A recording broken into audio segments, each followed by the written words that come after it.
ಮುಖ್ಯಮಂತ್ರಿ ಸಿದ್ದರಾಮಯ್ಯ ಅವರು ಮತಾಂಧರದ ರಾಯಭಾರಿ ಎಂದು ವಿಪಕ್ಷ ನಾಯಕ ಆರ್ ಅಶೋಕ್ ಅವರು ವಾಗ್ದಾಳಿ ನಡೆಸಿದ್ದಾರೆ. ನಮ್ಮ ಹಿಂದೂ ಸಮಾಜದಲ್ಲಿ ಎಲ್ಲರೂ ಸಮಾನತೆಯಿಂದ ಇಟ್ಟಿದ್ದರೆ ಯಾಕೆ ಮತಾಂಧರಗೊಳ್ಳುತ್ತಾರೆ ಎಂದು ಸಿಎಂ ಪ್ರಶ್ನಿಸಿದ್ದರು. ಅವರ ಈ ಹೇಳಿಕೆಗೆ ಸಂಬಂಧಿಸಿ ಪ್ರತಿಕ್ರಿಯೆ ನೀಡಿರುವ ಆರ್ ಅಶೋಕ್, ಸಿದ್ದರಾಮಯ್ಯ ಮತಾಂಧರದ ರಾಯಭಾರಿ ಇದ್ದಂತೆ. ಹಿಂದೂಗಳ ಜೊತೆ ಕ್ರೈಸ್ತರನ್ನು ಮಿಕ್ಸ್ ಮಾಡಲು ತಂತ್ರ ನಡೆಯುತ್ತಿದೆ. ಮತಾಂಧರಕ್ಕೆ ಏನು ಬೇಕು ಅದೆಲ್ಲವನ್ನು ಸಿಎಂ ಸಿದ್ದರಾಮಯ್ಯ ಅವರು ಮಾಡುತ್ತಿದ್ದಾರೆ ಎಂದು ಆರ್ ಅಶೋಕ್ ಕಿಡಿಕಾರಿದರು. ದಸರಾ ಉದ್ಘಾಟನೆಗೆ ಬೂಕರ್ ಪ್ರಶಸ್ತಿ ವಿಜೇತೆ ಲೇಖಕಿ ಬಾನು ಮುಷ್ತಾಕ್ ಆಯ್ಕೆಗೆ ತೀವ್ರ ವಿರೋಧ ವ್ಯಕ್ತಪಡಿಸಿ ಬಿಜೆಪಿ ನಾಯಕ ಪ್ರತಾಪ್ ಸಿಂಹ ಹಾಗೂ ಇತರರು ಸಲ್ಲಿಸಿದ ಸಾರ್ವಜನಿಕ ಹಿತಾಸಕ್ತಿ ಅರ್ಜಿಯನ್ನು ಕರ್ನಾಟಕ ಹೈಕೋರ್ಟ್ ವಿಭಾಗೀಯ ಪೀಠ ಇಂದು ವಜಾಗೊಳಿಸಿದೆ. ಅರ್ಜಿಯ ವಿಚಾರಣೆ ನಡೆಸಿದ ಸಿಜೆ ವಿಭುಬಕ್ರು ಹಾಗೂ ನ್ಯಾಯಮೂರ್ತಿ ಸಿಎಂ ಜೋಶಿ ಅವರಿದ್ದ ಪೀಠ, ದಸರಾ ಉದ್ಘಾಟನೆ ವಿಚಾರದಲ್ಲಿ ಯಾವುದೇ ಹಕ್ಕು ಉಲ್ಲಂಘನೆ ಆಗಿರುವುದು ಕಂಡುಬಂದಿಲ್ಲ, ಹೀಗಾಗಿ ಅರ್ಜಿಯನ್ನು ತಿರಸ್ಕರಿಸಲಾಗಿದೆ ಎಂದಿದ್ದಾರೆ.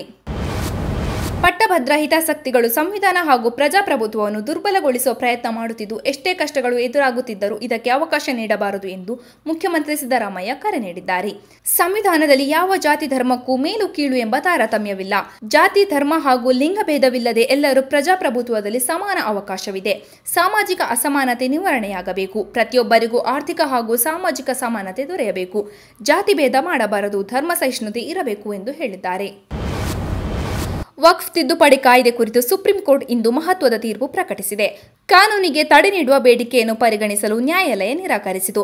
ರಾಜ್ಯ ವಕ್ಫ್ ಮಂಡಳಿಗಳು ಮತ್ತು ಕೇಂದ್ರ ವಕ್ಫ್ ಮಂಡಳಿಗಳಲ್ಲಿ ಮುಸ್ಲಿಮೇತರರ ಸಂಖ್ಯೆ 3 ಮೀರಬಾರದು ಎಂದು ನ್ಯಾಯಾಲಯ ಹೇಳಿದೆ.